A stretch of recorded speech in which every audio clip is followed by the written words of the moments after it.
উন্নয়নের চিত্র বলতে অনেক কিছুই বলা যায়।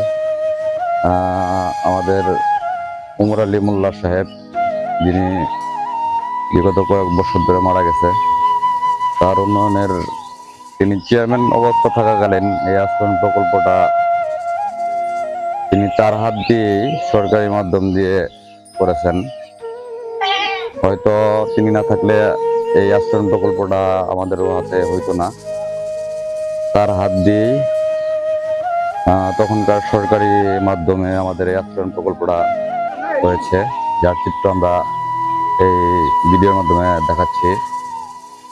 তিনি এরকম একটা লোক ছিল, আমাদের রোহার জন্য অনেক কিছুই করে গেছে। আসলে এটা বলার নেই, বলার মতো ভাষাও নেই।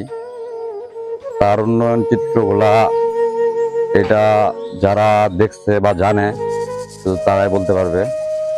যেমন এই আশ্রয়নটা তখনকার সরকার আমলে যদি ওমর মোল্লা চেয়ারম্যান না থাকতো হয়তো হয়তো বা নাও হইতে পারতো, কিন্তু তিনি এটা অনেক পরিশ্রম করে, শুনেছি যে এটা অনেক পরিশ্রম করে আমাদের ইউনিয়নে এটা করেছে।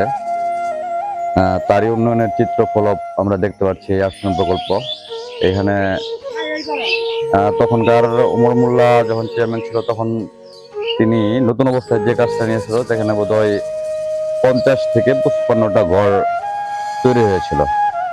ঘরগুলা মানে 55টা ঘর তৈরি হয়েছিল, 55টা ফ্যামিলি, 50-55 জন, মানে 55টা ফ্যামিলি নতুন ঘর পেয়েছিল। তার হাত দিয়ে এই আশ্রয়ণ প্রকল্প হয়েছে ওমর আলী মোল্লা চেয়ারম্যানের হাত দিয়ে এবং তখনকার সরকারের আমলে।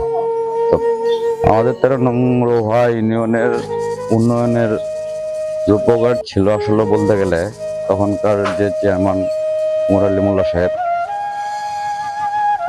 ওমর আলী মোল্লা সাহেবের হাত দিয়ে আমাদের এই আশ্রয়ণ প্রকল্পটা চালু হয়েছে।